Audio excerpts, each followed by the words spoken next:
Hey friends, welcome back to my channel, it's Tori. Today we are going to be tier ranking all the books I read in 2024. Now the one caveat I have to this is I didn't put every single volume of manga that I read last year because I read about 13 volumes of Attack on Titan and I think 6 of Spy Family. So instead of ranking each individual volume, because honestly they all kind of blur together after a while, I'm just gonna rank the series itself within this tier list. Alright, so let's start with the categories. We have the best books of 2024, we have amazing reads, we have book good, we have milquetoast for those books that were just kind of, okay, it's a book, somebody wrote it and I read it. And then at the end we have hot mess and cast it into the fire, which is always a fun category. And there are definitely a couple of books that I read last year that will end up in that category. So with no further ado, let's get into all of these amazing books that I read last year and get started. So the first one is A Crane Among Wolves by June Her. This is an author I've read before. She writes historical fiction and historical romance set in Joseon era Korea, which I love. As a big fan of Korean history, I love her work, and I'm hoping that she kind of is a trendsetter to bring more fiction onto the shelves that is set within Korean history, or brings more of a spotlight to it, because it's amazing.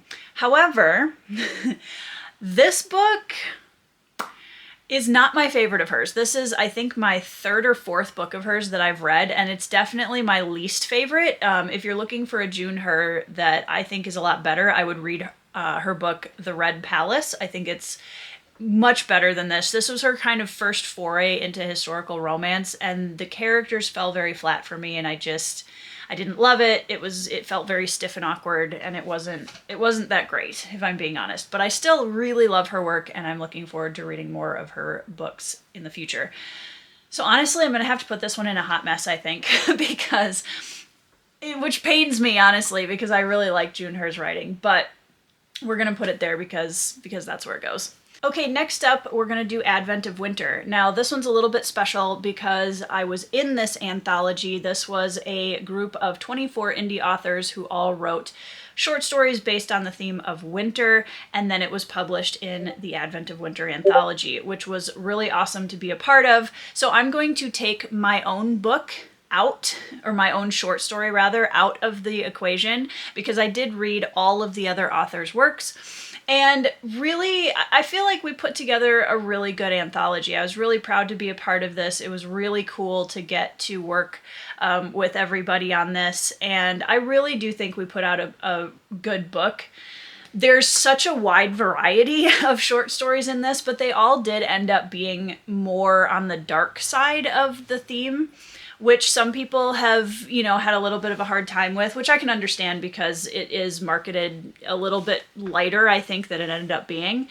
But overall, there's some amazing dark winter fantasy stories in here. So I think that it's definitely worth a read. I'm a big fan of a lot of the other authors that I was able to work with on this. So it was a very cool experience. Next up is All Along You Were Blooming, which is a poetry collection that I read off the cuff. A friend of mine came to visit and she brought this book with her, and I just picked it up and read through it one of the afternoons when she was here. This one was pretty milquetoast for me, I'm not gonna lie. I do love poetry and I read quite a bit of it, but this one just, sometimes there's a difference between poetry that really pulls you in and then poetry that just sort of feels like someone was trying to come up with like new affirmations or something, and it just felt a little blah. Wasn't bad by any stretch of the imagination, but it did feel a little bit on the nose and a little bit, I don't know, it wasn't inspiring as much as some of the other poetry collections I've read. So that one was pretty milquetoast. All right, Anne of Green Gables. This book is a classic favorite of mine from childhood. I love Anne so much. And it was an amazing read. I read that out loud with my 2 daughters this year, and it was such a cool experience to share this story with them and to see them meet all of the characters that I've loved since childhood. And that's been one of the coolest experiences, I think, as a parent, is getting a chance to share some of my favorite stories with my kids now that they're getting older. And it's been, that was a really, really cool experience. So that was an amazing read from last year, and really had a great time reading that with the girls. Next up was a self-published fantasy blog off, or Spiffbo, competition read from the finalist pool last year, and that is Arrival Most Vile by R.K. Ashwick. This is a fantasy romance, and it's cozy, and it's a kind of grumpy sunshine thing. I'm not a fantasy romance person to begin with, so I went into this trying to be as open-minded as I could be. I liked a lot of the potions making aspect of this book. I thought that was actually really cool, and I would have read an entire book just about a character who was making potions. But when it came to the romance, it was pretty tropey and just very predictable, and the characters were pretty tropey again, and I wasn't a big fan. I'm gonna put that one in hot mess. The writing wasn't bad. I will say that. The writing wasn't bad, but it wasn't my thing. And I felt like it could have been a lot less tropey. Now we come to my first manga series of 2024, and that's Attack on Titan. I really don't know where to put this, to be perfectly honest. I really love the concept of this series a lot.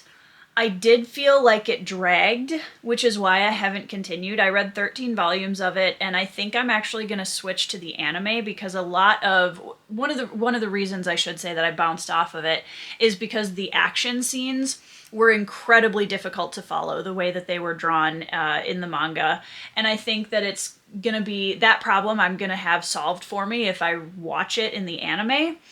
And it's not manga action scenes in general, because I've read other series where I had no problem following the action. So I literally just feel like it's the way that it's drawn in this particular style. So yeah, I'm going to put that in book good. I enjoyed it. The concept is very cool. It is very dark. It's very body horror, survival mode, but yeah, book good, I think. It was fun, and I enjoyed it, and some of the characters were really cool. Some of the reveals were very, very cool and had me invested, but I definitely want to switch to the anime to see if that works better for me. Oh man, okay. A Wizard of Earthsea. This one has gotten me in a tiny bit of trouble for my opinions on it this year. I wasn't a big fan of this. I know that a lot of people really love it. It's a big, classic favorite for so many fantasy readers, which is awesome. For me, it just didn't work. I think I never really felt attached to the character of Ged, and I felt like it was mostly concept and world building based, which is fine and very cool. Just for me personally as a reader, that's not usually what works well. So there were some cool moments. The magic system was very interesting, but I had a really hard time getting through it, which is not great when it's a very short book. So I think I'm going to put that in milquetoast, honestly, because I didn't have a very good time with it, and I'm so sorry to all of the Earthsea nerds out there. I'm so happy for you that you love it. It just didn't work for me. One of the first books I read last year was Tom Felton's memoir, Beyond the Wand. And I really enjoyed this. I think it's a really good memoir. He explores a lot of his time on the Harry Potter set, talks about his interactions with a lot of the other actors, and basically growing up in that spotlight as a iconic character from a TV franchise. And also delves into his struggles as an adult, especially with, substance abuse and depression. And it was really open and vulnerable and honest, and I really appreciated that about it. I think it gave me a whole new appreciation for kids who grow up in that kind of limelight and the pressure and the constant attention that it brings them. And I think that Felton did a great job exploring that without making it feel like everything was negative all the time. He did a beautiful job talking about his co-stars from the Harry Potter franchise, and it was a really, really good book. So I'm going to put that on amazing read, and I highly recommend that for people that are into memoirs because I think it's very good. This next year in 2025, one of my goals is to read Ivana Lynch's memoir, it's something butterfly hunting. I can't remember the title off the top of my head, but that's one of my priority reads for 2025, and I'm really looking forward to seeing how they are, like the different perspectives they have on things. Anyways, the next one is Blood Song by Anthony Ryan.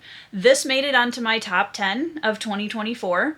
I really loved it. It checked so many boxes for me in terms of the coming of age story. We have a warrior school. We have a group of young characters who are forged together into a motley crew of friendships as they grow up, and there's a survival aspect to it, and it shows a character through a long period of their lifetime, a longer period of their lifetime, which I always love.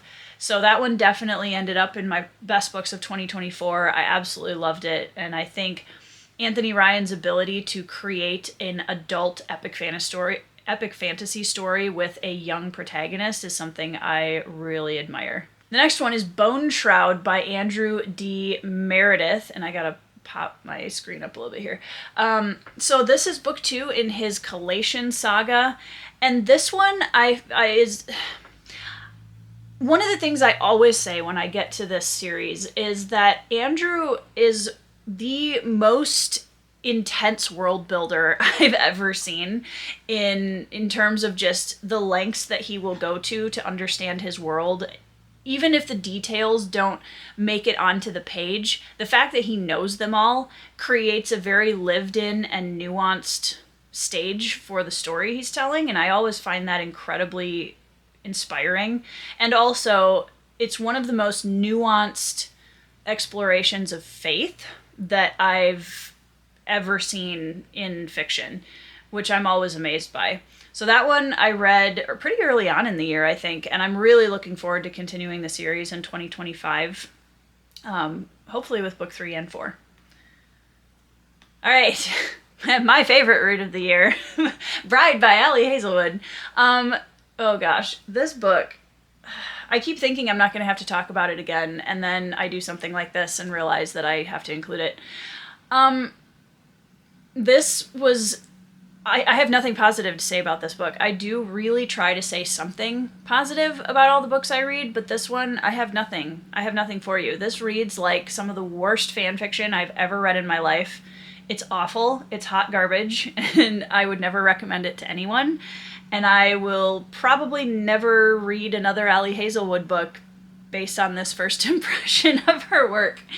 Which I know I'm being very harsh, but I can't with this book. I hate it so much. So, that one's a cast it into the fire, easily. Court of Broken Knives by Anna Smith Spark.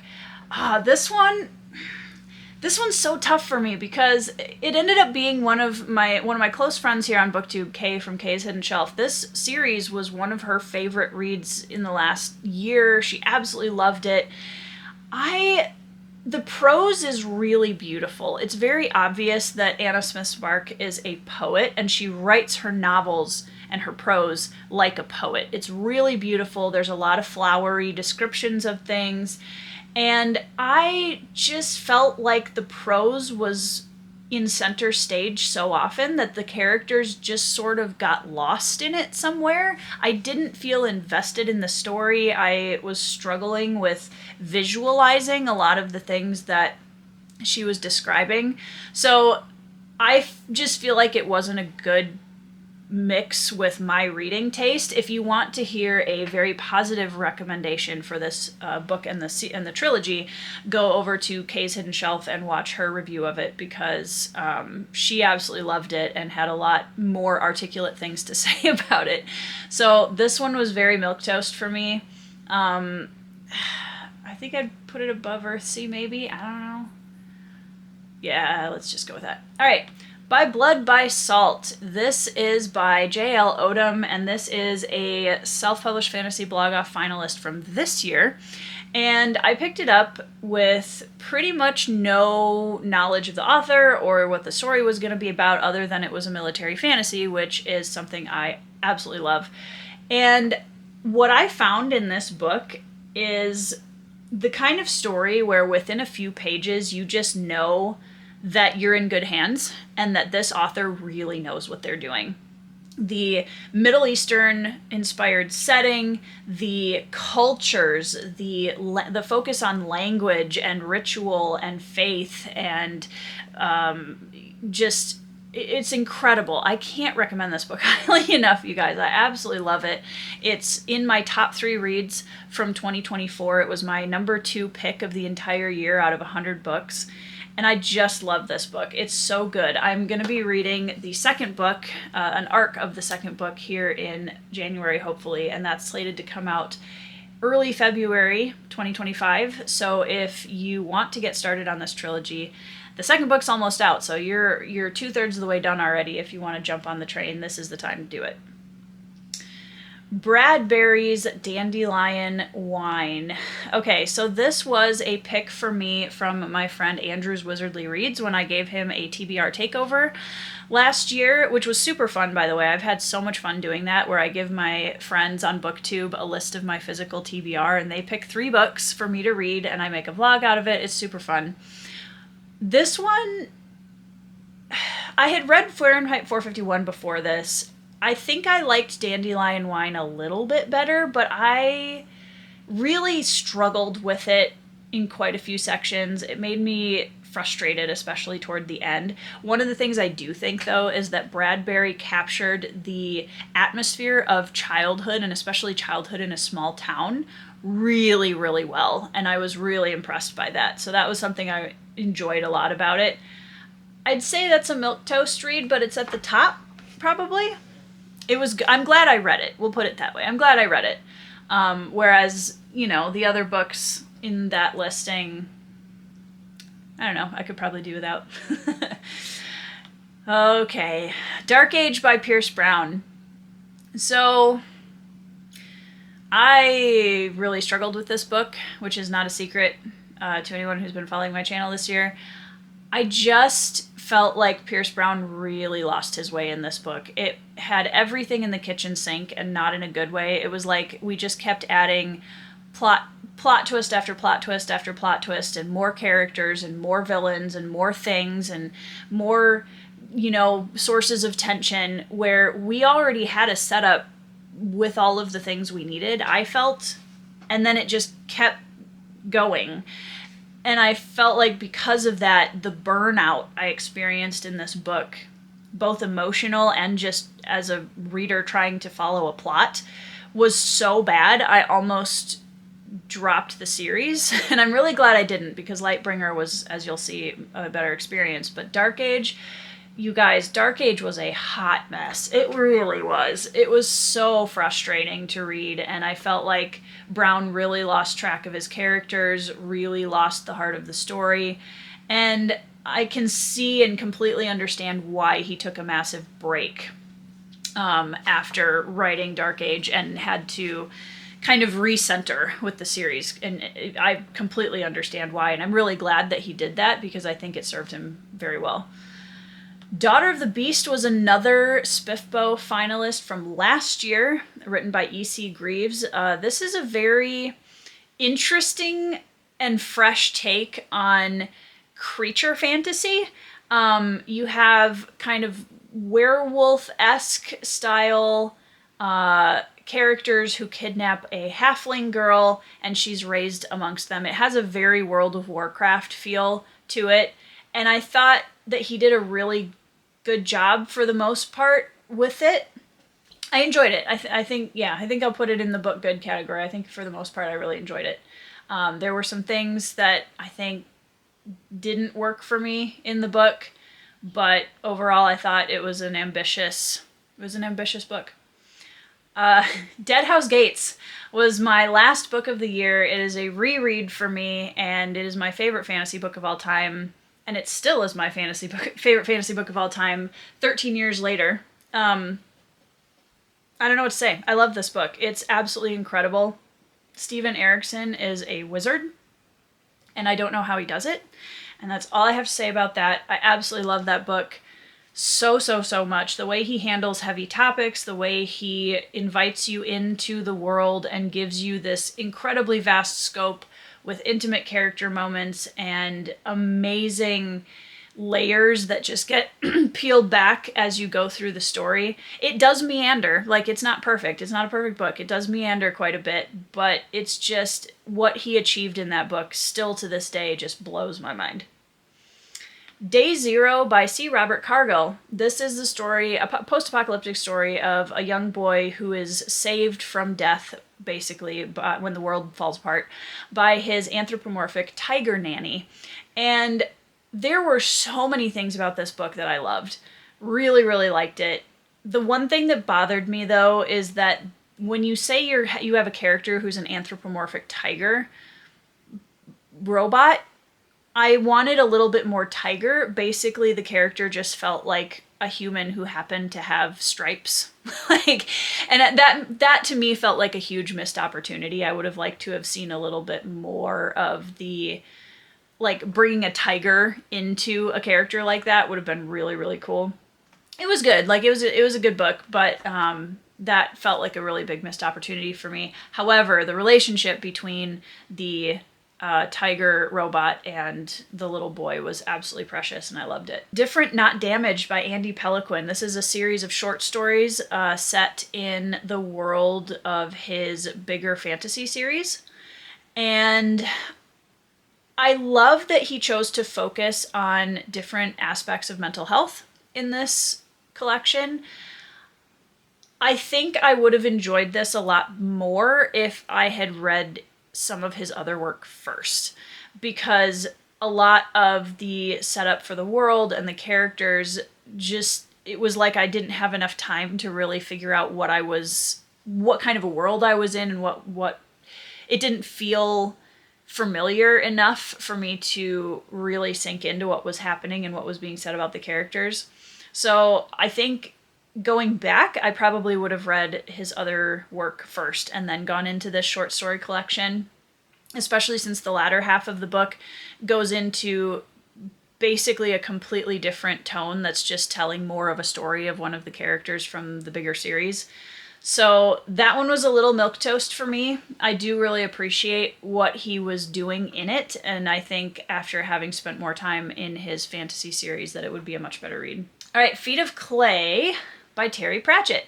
I loved this book. It's so good. I'm putting it in the best books of 2024. It didn't make my top 10 list because I was only doing one book per author, but Feet of Clay is the third book in his City Watch Discworld series, and it's so good, you guys. These characters are just phenomenal, and I, of course, listened to this on audiobook with John Culshaw's narration. It was brilliant.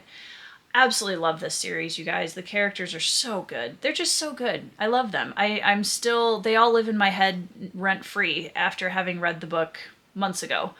So I've been listening to the series with my husband, and that's been really fun. It's kind of been a buddy read thing for us, and we're absolutely having a blast with it.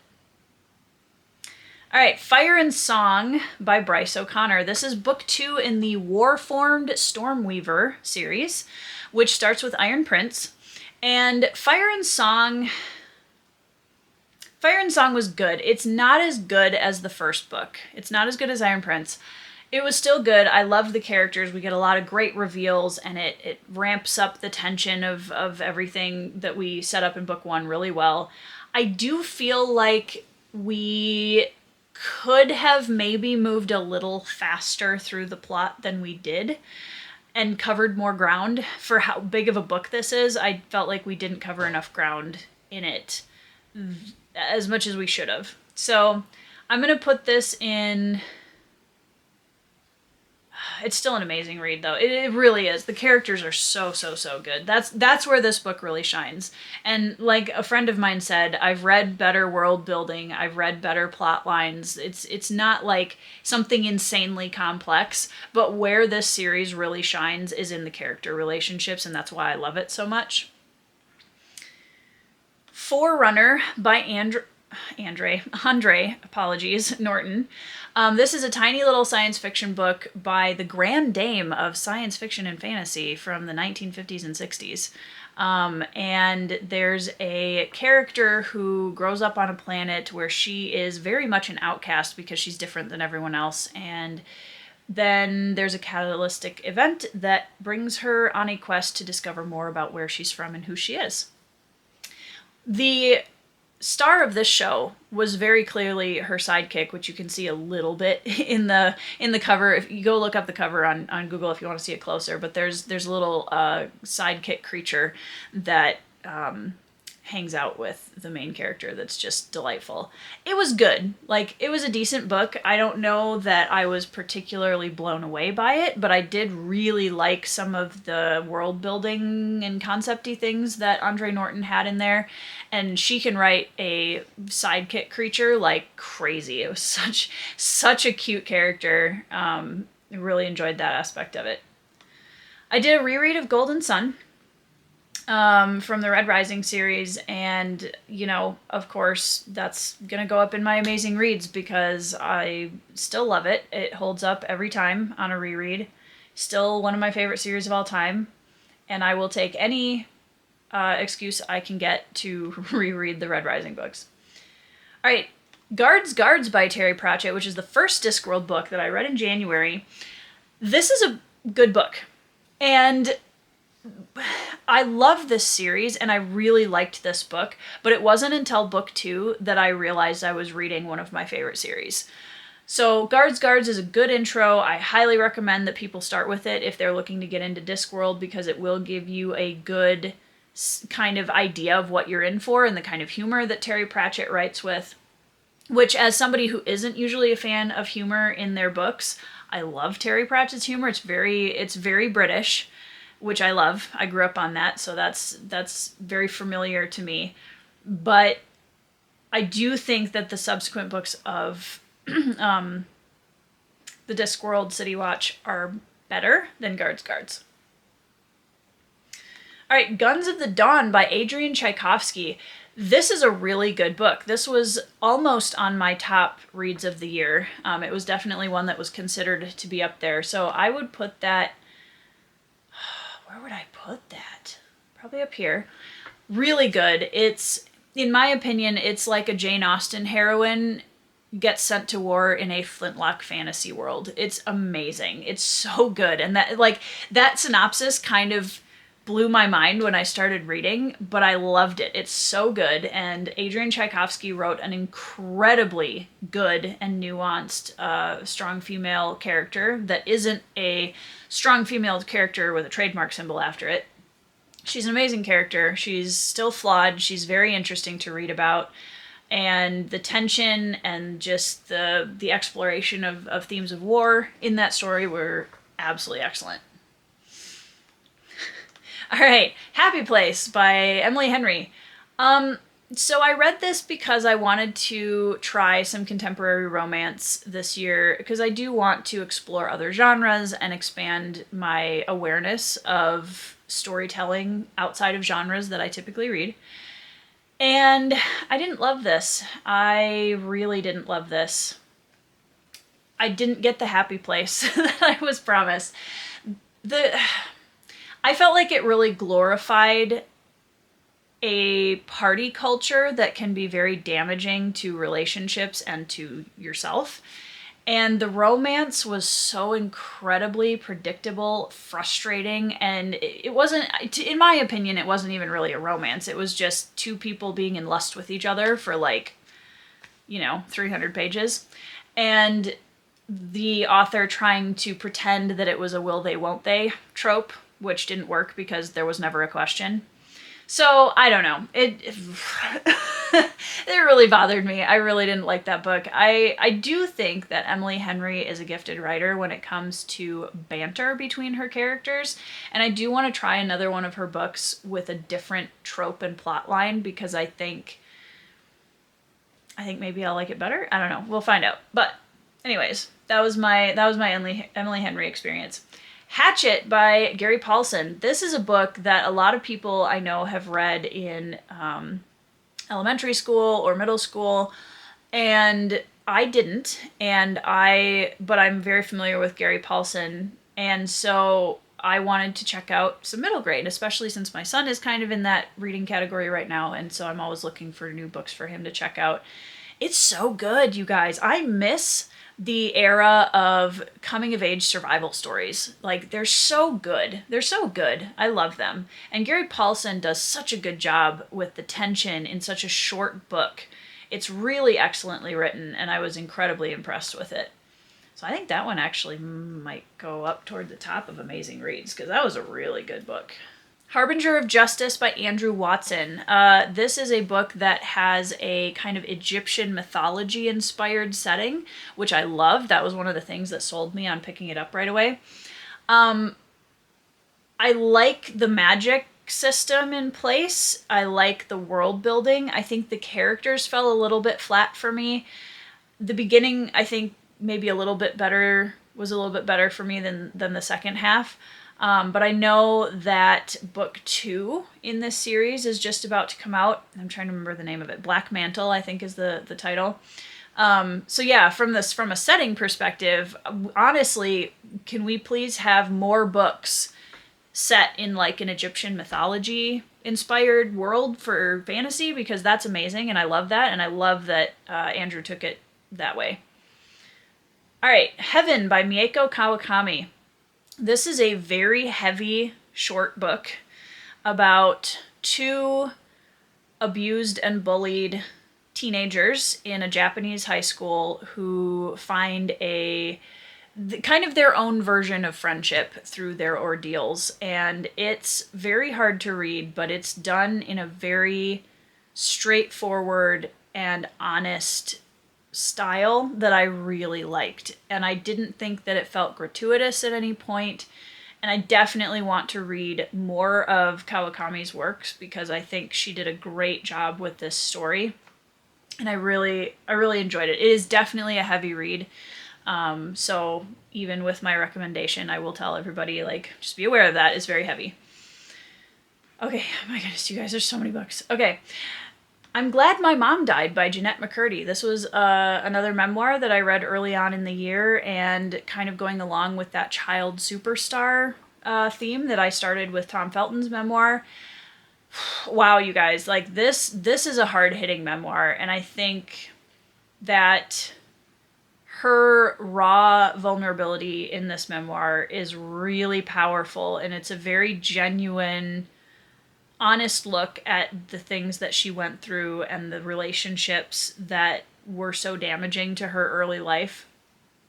She uses a lot of dark humor to explain her emotions and to work through things, and I think that's something that's very her personality, which I really appreciated the way that she approached this, and I think she had a lot of important things to say, and just especially for me, because I grew up during the era of, you know, the Nickelodeon days, and I can't even imagine the kind of pressure and craziness that these kids were exposed to in general. Even in a good experience, it would be incredibly difficult. So I think she did a fantastic job with her memoir, and it's definitely worth a read, again, with the caveat that there's a lot of heavy content in there. All right, Iron Gold by Pierce Brown. This is the book before Dark Age, book 4 in the Red Rising series. It was okay. I'm going to put it at the end-ish of book good. It was okay. I think what brought Iron Gold down for me was my experience with Dark Age. I think if Dark Age had been way better, I think it would have lifted the experience that I had with Iron Gold to a point where I enjoyed it more. But I do have a hard time judging my experience with Iron Gold separately from the disaster of Dark Age. So Iron Prince by Bryce O'Connor is going up in my top reads of 2024. It's the first book in the Warform Stormweaver series, and it's about a young man who's at the very, very, very bottom of the abilities class list when it comes to just strength and agility, and he wants to be considered for a combat assistance device at a top-rated military academy and has to crawl his way for every inch of success that he's given. And I love the characters in this story so much. The relationships in that story are really where the magic is. It's a sci-fi, cyberpunk kind of progression fantasy, and progression fantasy typically doesn't work that well for me unless it's very character focused like this. And I was not bothered by the progression aspect of this series at all. The stats and all of that kind of stuff didn't bother me. I really, really like it, and I think it would be a great stepping stone for people who are a little bit hesitant about reading some kind of lit RPG or progression fantasy to try it, because the characters are very engaging. Daughter of the Forest by Juliette Marillier. This one is another one that's going up in my best books of 2024. It's so incredibly good. Her dark folklore fantasy vibes were so new to me in terms of just what I typically read and the tone of the books I typically read. And I now want to read more books that have that kind of dark fairy tale fantasy feel, because Juliette Marillier does it so well. I literally went out and bought almost all of the other books that she's written after reading Daughter of the Forest. It's an incredible, incredible book based on the folktale of the brothers who are turned into seven swans by a enchantress, and their younger sister, Sorsha, in this case, has to she's the only person that can reverse the curse and bring her brothers back, and she goes through a lot. This is not a lighthearted book. It is definitely dark fairy tale, but man, what an incredible, incredible book. Isla's Reach by Francesca Liliana. This is a grimdark. Basically, all of the dragons are gone except for the very last one, and there's one person, a young person, who is the very last dragon, not necessarily rider yet, but has the ability to connect with, I think is the way to describe that, dragons. It's very dark. Francesca definitely went full bore on the grimdark aspects of these books.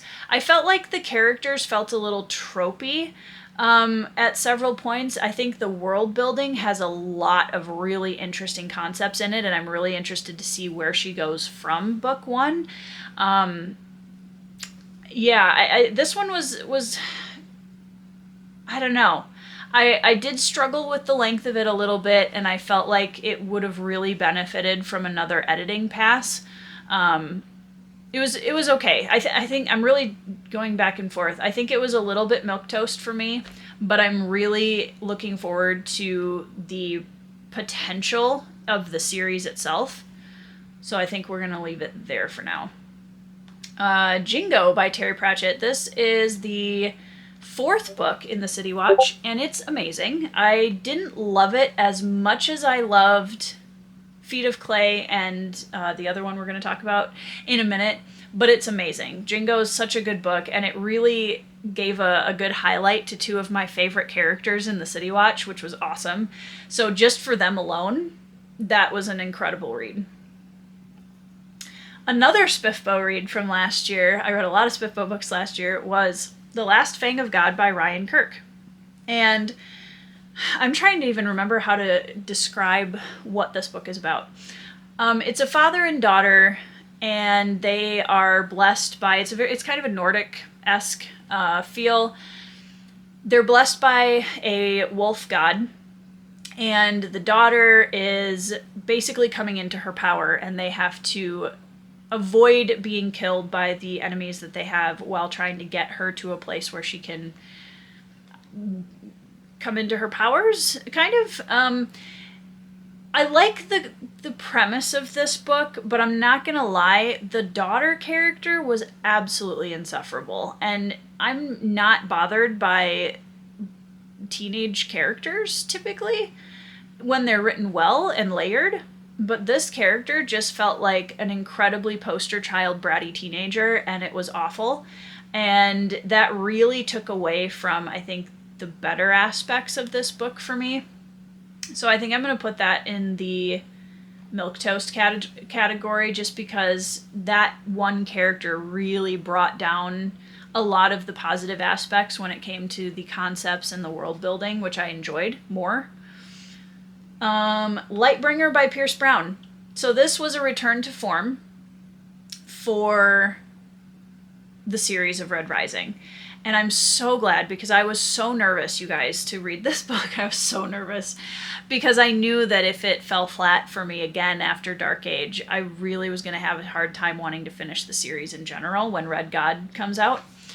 But I'm happy to say that Lightbringer really restored my faith in where Pierce Brown is going with this series. It's an improvement over Dark Age in every possible way. He really found the heart of the characters again, and I felt like I was back with the story that I knew and loved. And I really, really, really was happy about that. So kudos, 3 cheers for Lightbringer for saving my Red Rising experience this year, because it was definitely a lot better than the previous 2 installments. Lonesome Dove. All right, so this one is funny because I gave it 3 stars, and I know this is a book that a lot of people claim as their favorite book of all time. It's a Western classic that's been lauded for years and years and years, and I completely understand why. McMurtry is a very talented writer, and the atmosphere he created of that, last cattle drive of these aging Texas Rangers and their kind of quest for one last adventure was amazing. And the motley crew aspect and the relationships between all the characters, the themes of leadership and aging, and there's so many themes in this book, is crazy. But where I struggled with it was there was a very heavy focus on a female character who is around for most of the book that was a prostitute in the small town where we start the book in Lonesome Dove. And the just constant obsession that all of the male characters, with a couple exceptions, had of her, and the way she was treated by all of the men around her, with one exception, and even there were some moments, was so exhausting to read as a female reader. And there is some very, very aggressive sexual violence scenes in this book. And I actually think, and I've said this before, that McMurtry really handled that well. I think he had something to say about the way that women were treated during this time, and I think he did it well. I just personally didn't need to read 800 pages of it, and that really took away from the rest of the story and the rest of the themes that I was enjoying with the cattle drive and the characters and the, all of that. So I don't know. I've gotten a lot of backlash for this book, you guys, and I'm kind of sick of it, if I'm being totally honest, because I don't understand how we've gotten to a point in society where I can say that I don't want to read about 800 pages of heavy male gaze and a gang rape scene, and I get backlash for that. That's a problem, and I just wanted to pause briefly to say that, because if you think it's problematic that I don't want to read that, that's your problem and not mine. So I just wanted to respond to that briefly, because I've gotten several comments in that direction, and I'm kind of over it. So yeah, I don't really know where to put this, if I'm being totally honest. I think I'm going to put it in milquetoast, not because it's not really well written, but like I said, the certain aspects of it really lowered my enjoyment of the story overall. Moving on, Lord of a Shattered Land by Howard Andrew Jones. This was another pick for my TBR takeover with Andrew's Wizardly Reads. And this is really good. This is classic fantasy, written in the 2020s. And Howard Andrew Jones really knocked it out of the park with this one. This is the story of Hanavar, who is one of the lone survivors of his nation, and he's trying to save the survivors of the conquered land that he comes from. And it's kind of set up in episodes almost, which is really interesting. And each episode has a slightly different tone. So like one of them is almost horror escape room-esque. They're all linear, but each episode or chapter where he's going to find another survivor has a different kind of subgenre almost. And I loved that about it. I thought it was really unique and interesting. And I'm looking forward to continuing the series. I put that in Amazing Reads. That was a really good book. Master of the Void by Wend Raven is another book that I read for Spiffbo from last year. And this one is labeled as adult fantasy. I disagree with that personally. I feel like it definitely read more young adult, and this was an example of a coming of age story where it felt like the world was made smaller to fit the age of the characters. And I just struggled with it. There were a few very gratuitous things that happened in this book that were kind of just convenient for the plot's sake that really made me frustrated. And I wasn't a big fan, especially for how long of a book it was. I did think that the elemental magic system was really interesting and was one of the cool aspects of the book, but overall I would say, yeah, I'd say that's a hot mess read for me. I was not a big fan of that one. Lord of the Flies by William Golding. That one is also in my best books of 2024. Loved it. It's a classic that, again, I didn't read in school and decided that I wanted to catch up on it this year. And wow, I was amazed at how much of an impact it left on me after reading it. I'm still thinking about it a couple months later, and I would like to go back and reread it and do an even deeper dive. It's very dark, but I really loved a lot of the themes that were explored in it. And while it does have a very bleak undertone, I actually found it just really fascinating and impactful. So, Terry Pratchett, Men-at-Arms. Well, if you've watched my top books of 2024, you'll know that this was my book of the year.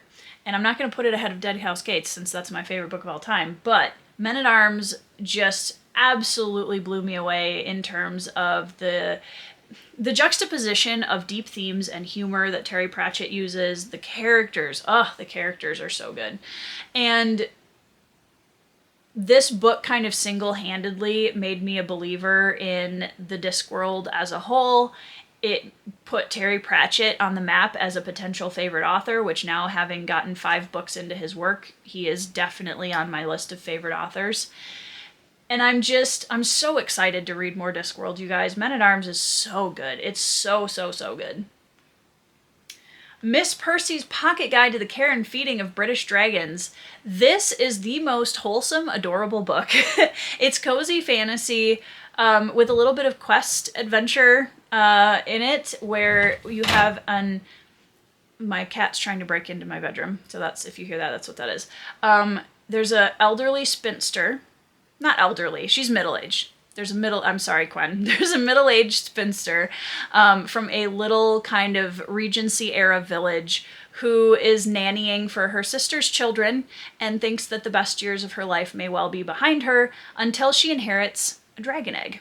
And things ensue, and there are things that happen, and there's a dragon, and Mildred is a delightful protagonist. I love her to bits and pieces, and I would definitely put this on my amazing reads of the year.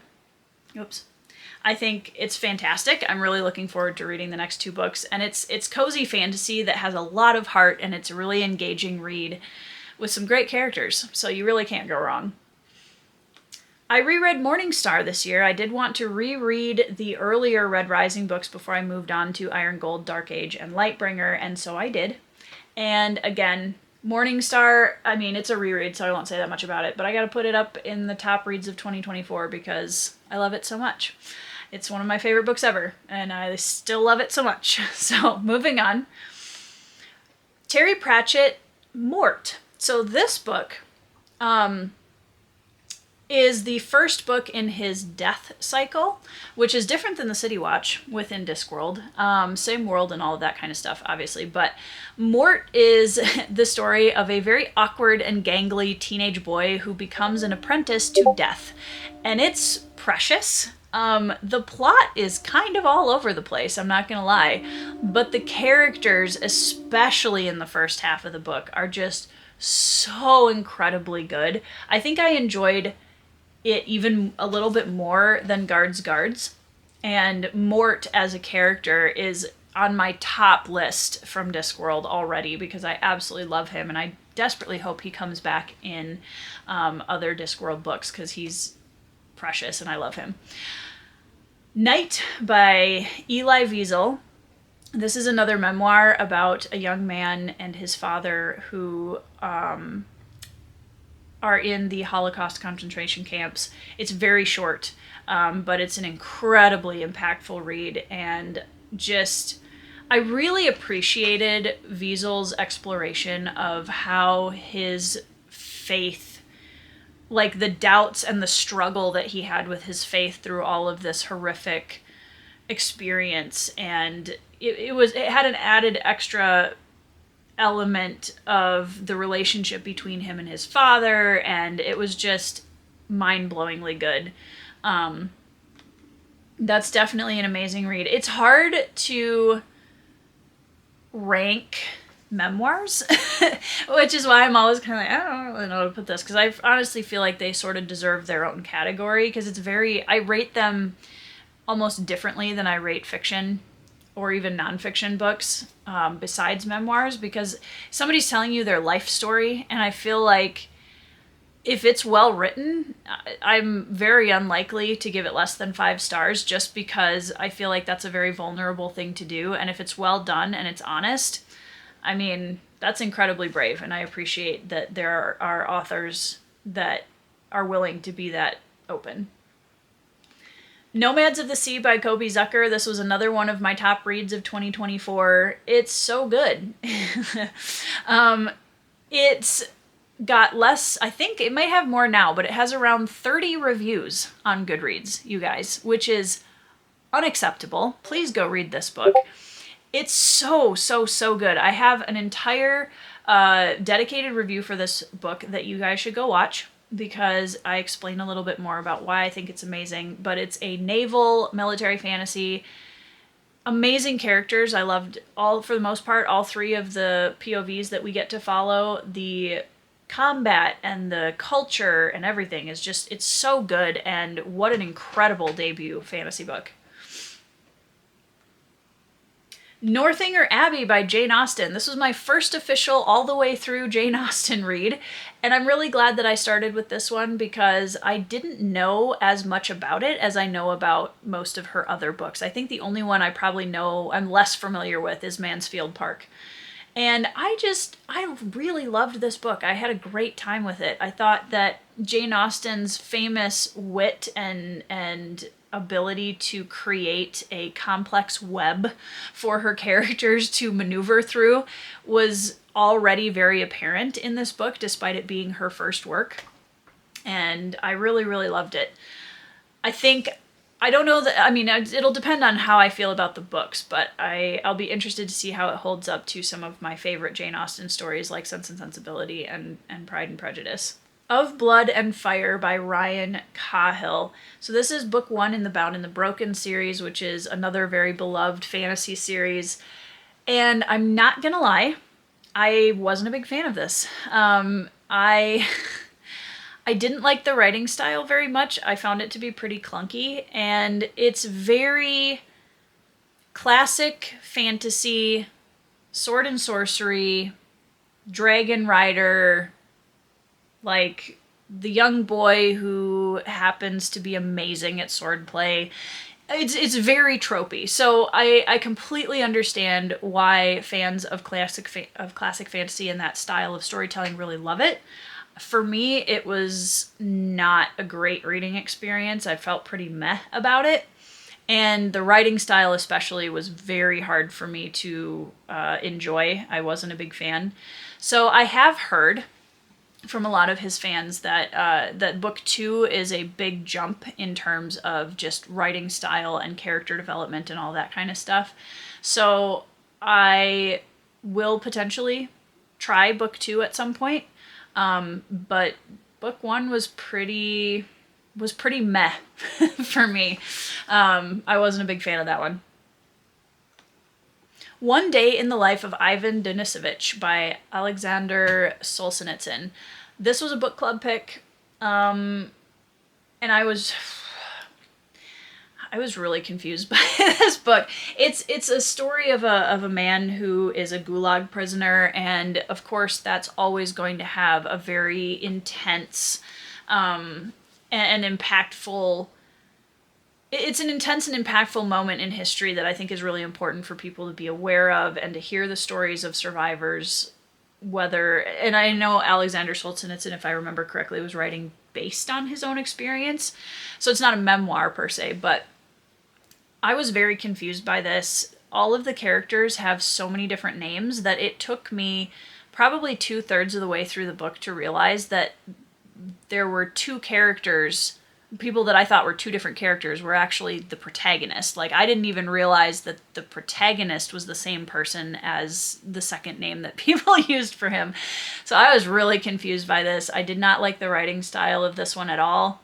And that could have been a translation issue for me where I just wasn't picking up on stuff, which is completely possible. But I did not like this book. I'm going to put it in the hot mess category because it was not good in terms of my experience with it. Yeah, put it down there. Okay. Orconomics by J. Zachary Pike. This book won SPIFBO, I think in 2018. And this was such a big surprise for me in 2024. I was just amazed by how much I loved this. It has a very strong D&D party vibe. It's kind of the idea where the author's exploring what economically having a system of parties of heroes that go off to fight the bad guys actually looks like on a socioeconomic level. And that's fascinating. And I was a little trepidatious going into that because I wasn't sure how interesting that was going to be, but Pike really did a good job making it interesting and giving me some great characters to engage with. There is some exploration of self-harm that gets a little bit intense, but I still feel like it was one of my biggest, most positive surprises in 2024, I know what year it is. So we're going to put that up in amazing, toward the top of amazing read. I really, really liked Orconomics a lot. We're getting there, guys. There's so many books. Okay, and I forgot to take out some of the Spy Family, extra Spy Family, so we're only going to do one of those. Piranesi by Susanna Clark. This was also in my top reads of 2024. Really enjoyed it. It's a short book that, again, I can't say a lot about because part of the magic of this book is going into it blind. So if you're interested in reading it, I highly recommend it, but I'm not going to tell you a lot about it because you can watch my top books of 2024 video if you want to hear more thoughts about it, but I'm still pretty cagey about details because just read it. Priest of Crowns by Peter McLean. Oh man, so this is book 4 in the War for the Rose Throne series, which kind of has some Peaky Blinder vibes, especially in book 1, but we have a main character named Thomas Piety, who's one of the most strongly voiced character narratives I've ever read in first person. Incredible. And I loved book 1. I thought book 1 was a fantastic series opener. And as I got through book 2 and book 3, it started moving in a direction that I wasn't a big fan of. And I finally decided to just go ahead and finish the series last year so that I could say that I'd finished it. And I just, the author does something at the very end of book 4 that is one of my most hated plot elements ever. I hate it. So that didn't help my experience with this series. But I was just really disappointed in the direction overall that the series took. It wasn't what I would have liked to have seen. So Yeah. Is it a milk toast? Quaint Creatures by Andrew D. Meredith. Okay.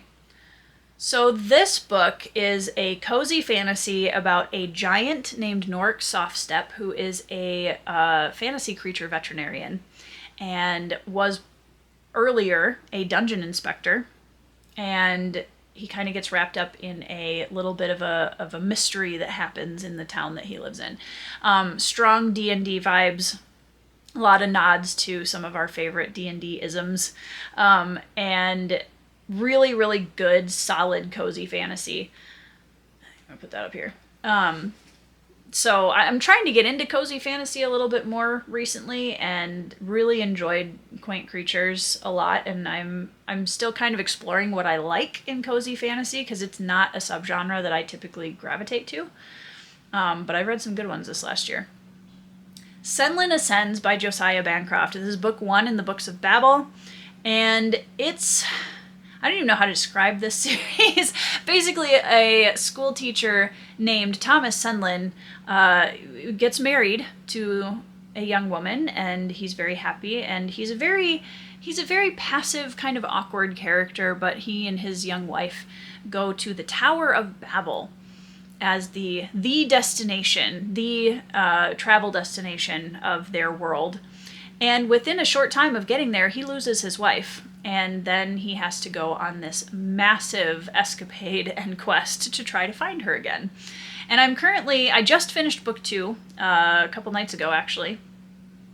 And book 1, it's very concept and world building heavy. Some good character setup in book 1, but it not quite enough to hook me as much as I was hoping that it would.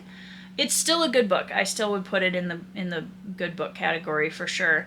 But I think book 2 is actually... I'm loving book 2. I'm having a great time with it. So I think it's definitely a series that I'm excited to continue.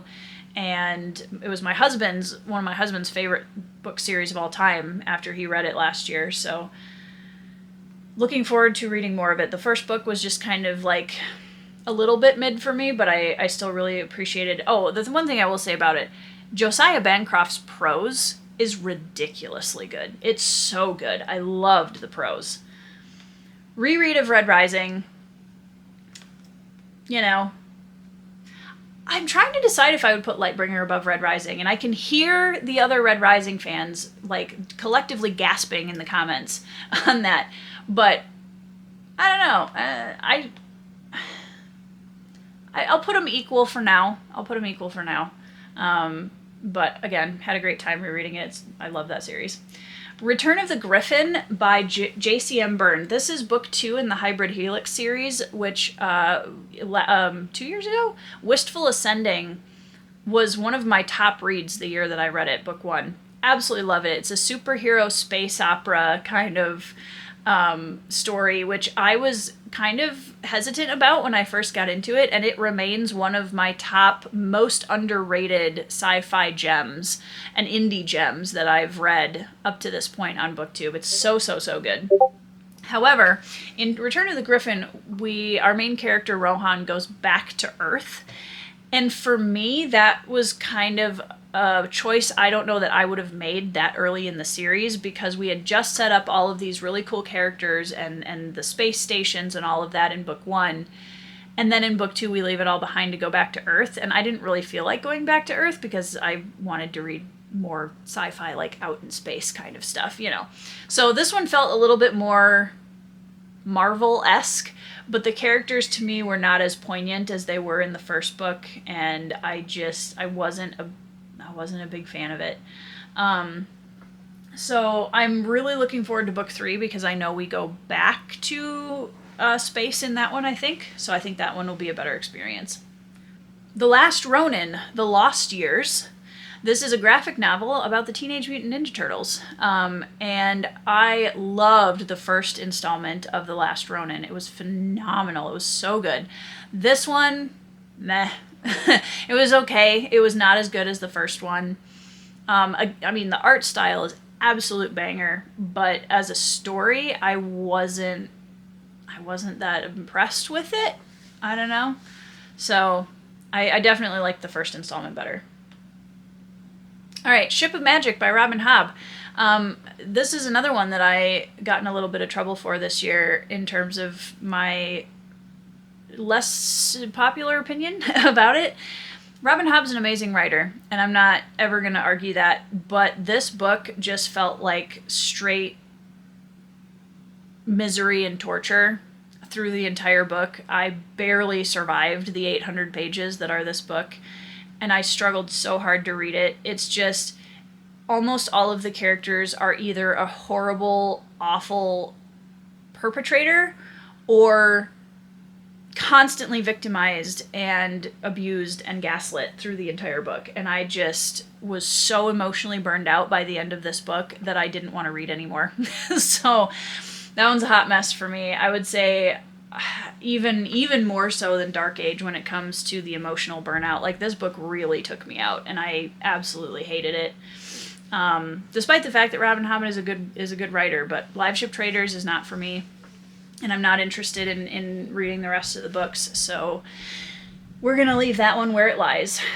Next up, we have another June Hur book, which was much better, for me at least, than Crane Among Wolves, and that is The Silence of Bones. And that's, I'm trying to remember, the story of a young woman who goes to save her sister from an insane king.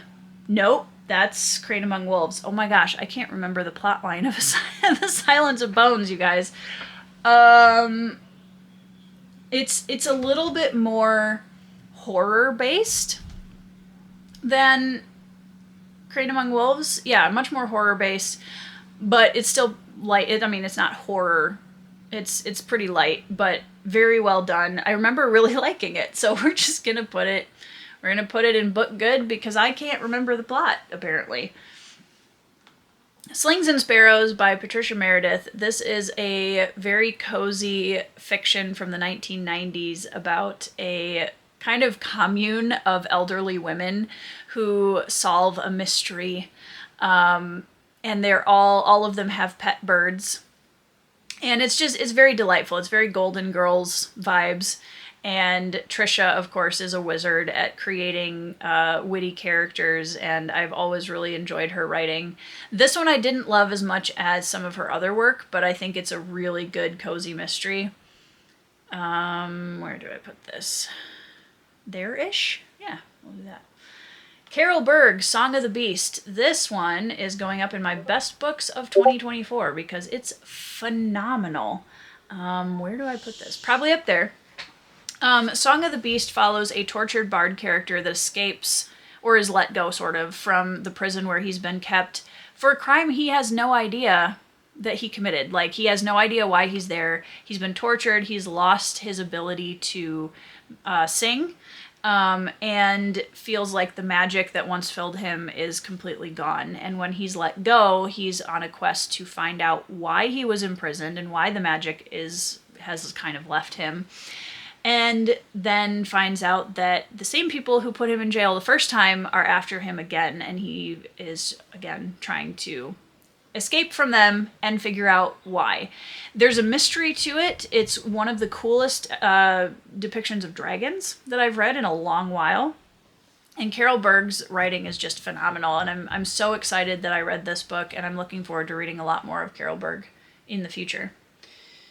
All right, let's do Spy Family. I'm just going to grab one of these randomly. Let's do Volume 3. And again, I'm just going to be judging the entire series instead of each volume individually. I love this series so much. Some of the volumes that I read this year were definitely more filler-esque, but I love Spy Family. The relationships between the characters, the themes of how to be in a family and what that means, and the struggles that come with that are so well done in this manga. I love it so much. There were a few volumes toward the latter half that felt pretty filler, but there's still little nuggets in all of them that I really enjoyed, and I absolutely have been having a blast with this series, and I cannot wait for the next volumes to come out. All right, going ahead to Sword of Kaigen by M.L. Wong. This is an indie fantasy favorite for a lot of people, and I completely understand why. It ended up in my best books of 2024. There's kind of I have two opinions about this book. My power cord just fell out of my computer. Anyways, and there's a section of this story that goes back into the past, and that feels a lot more YA. And I know that M.L. Long was originally writing a YA series and ended up kind of coming up with the Sword of Kaigan idea and then trying to kind of push them together. And for me, it didn't work. I think that the present day story is phenomenal. It's absolutely incredible. The Japanese-inspired world building, the characters, the mother and son relationship in this story, the magic, the tension. She takes some very, very strong leaps as an author, risks in this story, and I think they really paid off. She packs a lot of deep themes into it. It's phenomenal. My only criticism is that secondary storyline really changed the tone of the book, and I think didn't fit as well as it should have. All right, Lankmar, Swords and Deviltry by Fritz Leiber. This story was sold to me as the bromance that inspired all of the modern family or modern fantasy bromances, and I couldn't have disliked it less. It was so awful. It was such a cardboard cutout sword and sorcery. It has all of the negative aspects of classic fantasy that I don't like, and the female characters were absolutely pointless. The male characters were really one note and plot driven, and I hated this book so much. So that one's another casted into the fire, because nope, it was not good. I really didn't like it. So anyways, that one was a miss for me. The Tenacious Tale of Tana the Tendersword, which is a SPIFBO finalist this year, and it is a middle grade quest adventure fantasy about Tana, who is a young hero, and Gildefort, who is her chronicler, who comes along with her on her adventures to write the great story that she is going to live through. And it's so cute, you guys. This middle grade fantasy is, I think, a category that has been sadly buried underneath a lot of the obsession with YA in the recent years, and this book gives me so much hope for middle grade fantasy. I think it's really well written. It gives a little bit of Redwall vibes, a little bit of Narnia vibes, but it still has its own voice, which I really appreciate about it. Like, you can see the influences, but the story stands on its own. And I'm so excited for middle grade fantasy, especially in the indie sphere, because of this book.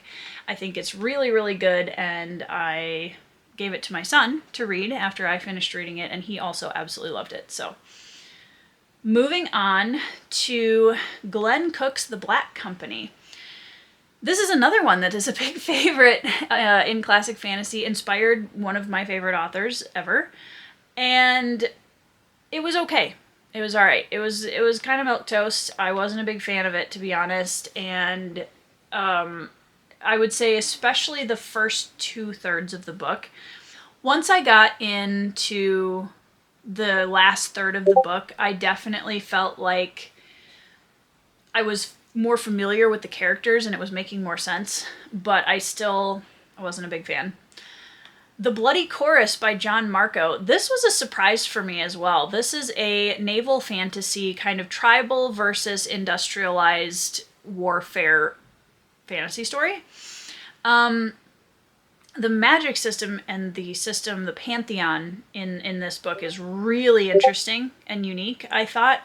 It has an interesting exploration of religion that I'm still not completely sure how I feel about, to be honest. But I think the writing is really good. The characters are really interesting, and this one was a surprise for me. I would definitely put this in a amazing read category. Yeah, I think we're gonna put it up there. All right, The Burial by Drew Montgomery. This is a novella about a woman whose husband goes off to fight in a holy war, and when she finds out that his entire battalion has been wiped out, she undertakes a big mission by herself to go and bury him so that his spirit can find rest. And she picks up some quote-unquote help along the way, and I really liked the story in the sense that I think it brings to the center stage a type of character we don't often see in fantasy. I thought it was very good. I enjoyed the story. There were a few kind of clunky things about it, but overall I thought it was a really interesting exploration of a less common character in fantasy. Back to our grim folklore kind of storytelling. I wouldn't say, well, okay, this isn't really grim if I'm being honest, but the kind of darker folktale vibes. The Forgotten Beasts of Elb by Patricia McKillip. This is another book that is definitely in a book good category. I really enjoyed it a lot. The creatures in it are really interesting, and you have almost a druid character as your protagonist who was really good. And I can completely see why McKillip is a beloved author, because the ethereal quality of her writing is just beautiful. The Hobbit by J.R.R. Tolkien. This one, like I said in my top reads of 2024, it kind of is in a league of its own because that one was more of an experience for me than anything else. I didn't grow up reading The Hobbit, and so I wanted to find a little bit of that nostalgia that everybody else had when reading it, that, grew up reading it or having it read to them. And it's amazing. It's such a beautiful story. I loved it so much. I don't really know where to put it, to be honest, so we're just going to put it up there somewhere. It's so good. I loved it, you guys. I had a great time with it. All right.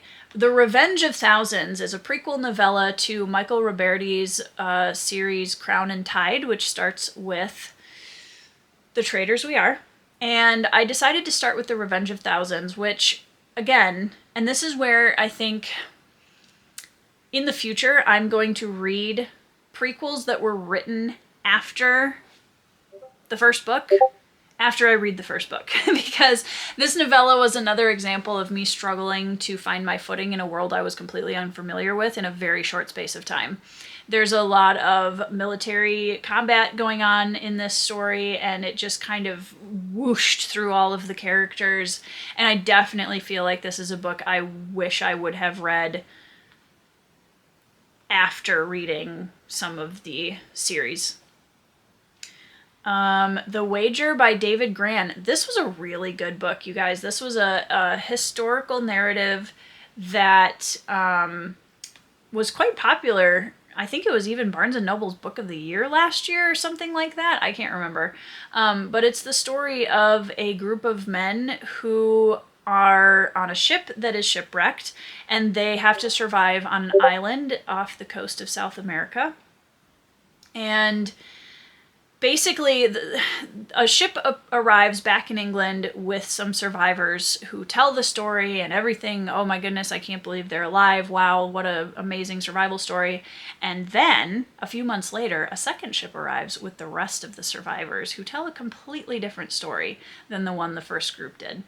It's really interesting, and I appreciated that the author didn't give us all the answers, because it's kind of an unsolved mystery in some ways, and he just kind of lets us put things together and think about where we would fall in terms of a jury decision. Really, really good. I enjoyed it a lot, and I think I would even put it up pretty highly on my list. I really enjoyed that book a lot. Oh my goodness, we have 6 left? Okay. Those Empty Eyes by Charlie Donnelly. Mystery thriller. It was my first foray into that genre this year, and I enjoyed this. I would put it in the book good category. I was very hooked by it.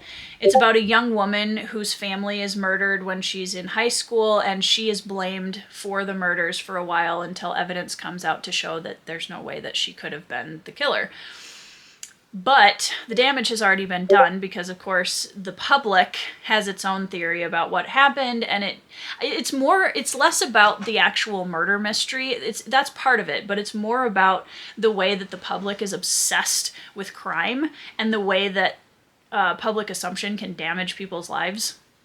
And it was really interesting, and I really appreciated the way that Charlie Donnelly called that side of culture out, because I do think it's incredibly damaging and awful thing. Janny Wirtz to Ride Hell's Chasm. I think that was my first read of 2024. I really enjoyed this. There were aspects of it that I didn't love, but I loved a lot of the character arcs through the story of a couple of the characters. The way she describes horses made me very happy, because as a horse nerd, I get really tired of the way that horses are just kind of thrown into fantasy by authors who don't really understand them that well. But Janny Wirtz's work is very evocative. She is very meticulous in her description of her characters and her world and her magic systems. And I do think that this is a great stepping stone into her work for people that are looking to try a standalone before getting into her bigger series. So, oh gosh, where would I put this? Probably up here. Yeah, it was a really good read. I really enjoyed it. It was a great standalone. The utterly okay, the title. The utterly uninteresting and unadventurous tales of Fred the Vampire Accountant. There we go. This is a book by Drew Hayes. It's humor, it's satire. It's about a vampire who's an accountant, and he's kind of reluctantly dragged out into some mystery and adventure and things. And it's very tongue-in-cheek. The characters are just like taking fantasy and making it ridiculous.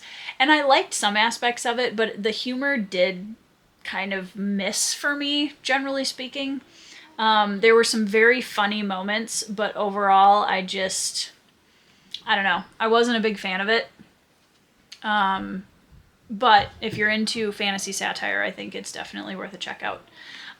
Where is My Cow by Terry Pratchett. This is a children's book where a character within the City Watch is reading to their child, and they're reading this story. It's adorable. I'm just gonna put it up in Amazing Read because it's really cute, and I read it in obviously one sitting. It was very, very quick read, but it was really adorable to see a little bit of an offshoot off of the City Watch characters, and yeah, absolutely loved it.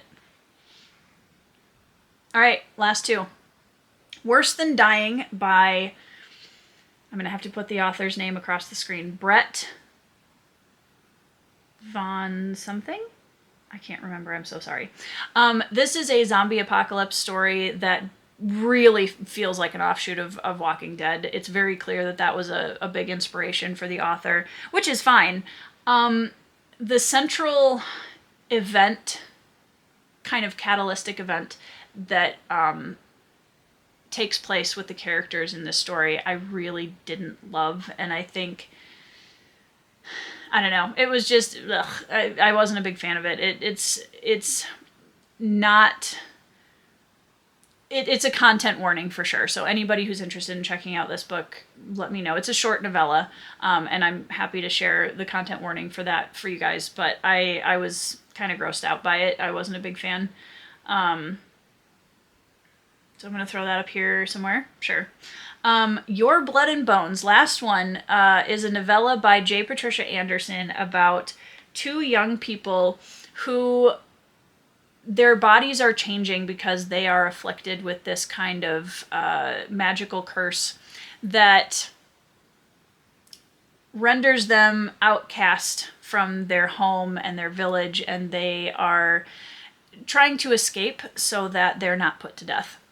And the story of their relationship and the progression of the condition that they have and the exploration of man versus monster and what is a monster and all of that kind of thing. It was a fresh take on those themes, and I think the atmosphere is really, really strong in this novella.